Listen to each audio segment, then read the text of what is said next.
اعوذ باللہ من الشیطان الرجیم بسم اللہ الرحمن الرحیم۔ عزیز طلبہ السلام علیکم ورحمۃ اللہ وبرکاتہ۔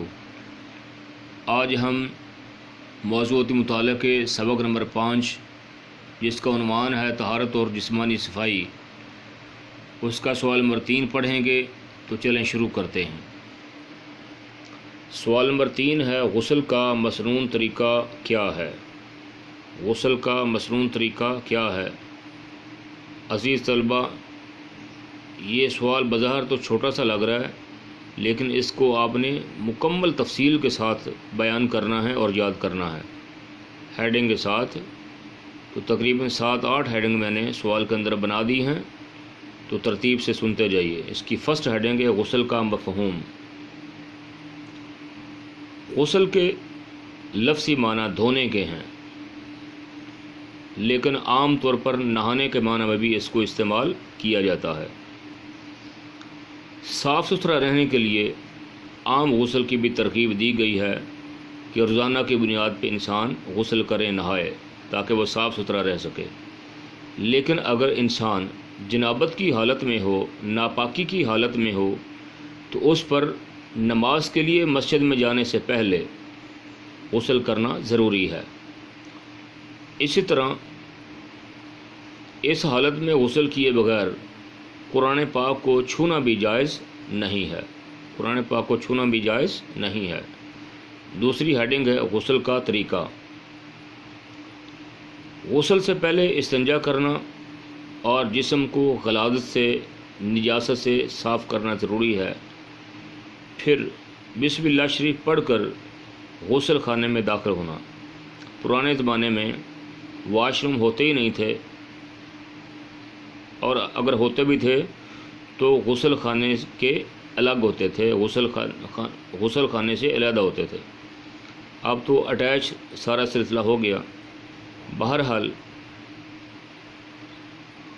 آپ کو میری بات سمجھ آ چکی ہوگی کہ پھر بسم اللہ شریف پڑھ کر غسل خانے میں داخل ہونا اور نماز کی طرح وضو کرنا، لیکن پاؤں نہ دھونا، اور پھر 3 دفعہ پورے جسم پر اس طرح پانی بہانا کہ جسم کا کوئی حصہ خشک نہ رہے۔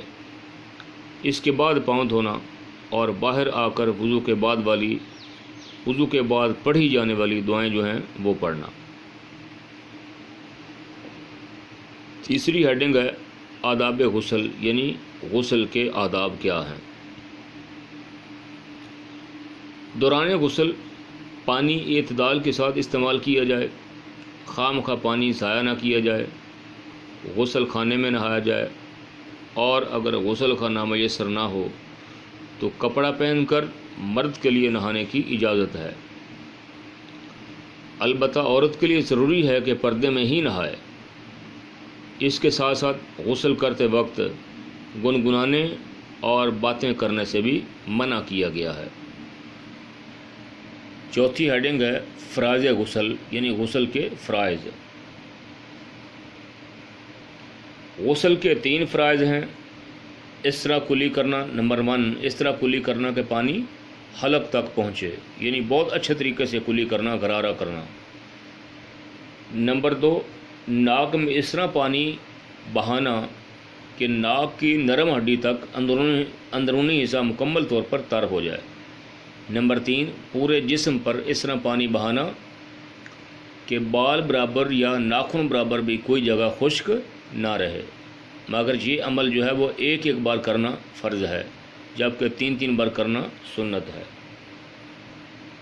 5ویں ہیڈنگ ہے سنن غسل، یعنی غسل کی سنتیں۔ غسل کرنے کے لیے پانی والے برتن میں ہاتھ ڈالنے سے پہلے ہاتھ کو اچھی طرح دھونا۔ پرانے زمانے میں نہ تو نلکے ہوتے تھے اور نہ ہی آج کل کا جدید سسٹم تھا، بلکہ ایک بڑے برتن میں پانی لے کر غسل کیا جاتا تھا، تو لازم تھا کہ پہلے ہاتھ کو دھو لیا جائے۔ اس لیے کہا جا رہا ہے اور بتایا جا رہا ہے کہ پانی والے برتن میں ہاتھ ڈالنے سے پہلے ہاتھ کو اچھی طرح دھونا، اس کے بعد استنجا کرنا، بسم اللہ شریف پڑھ کر وضو کرنا، اور 3 دفعہ جسم پر اس طرح پانی بہانا کہ بال برابر بھی کوئی جگہ خشک نہ رہے، بال برابر بھی کوئی جگہ خشک نہ رہے، یہ غسل کی سنتیں ہیں۔ چھٹی ہیڈنگ ہے مکروہات غسل، یعنی کہ غسل کے دوران ناپسندیدہ چیزیں کون سی ہیں، ان کو کہا جاتا ہے مکروہات غسل۔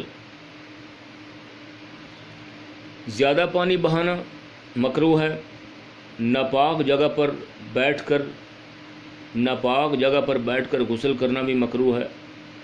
مرد کا عورت کے بچے ہوئے پانی سے غسل کرنا اور اسی طریقے سے بغیر پردے کے نہانا اور کھڑے پانی میں نہانا بھی مکروہ ہے، یعنی نہر چل رہی ہو تو اس میں نہانا جائز ہے، لیکن اگر اس کا پانی کھڑا ہو اور اس میں نہانا مکروہ ہے۔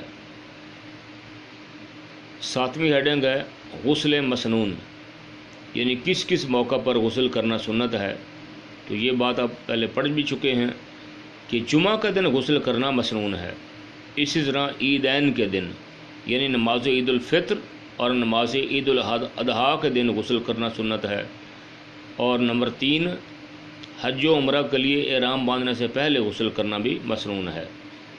8ویں ہیڈنگ ہے غسل واجب، غسل واجب، میاں بیوی کا تعلق قائم کرنے کے بعد غسل جنابت کرنا، نیند کی حالت میں اگر منی خارج ہو جائے اور پھر غسل کرنا۔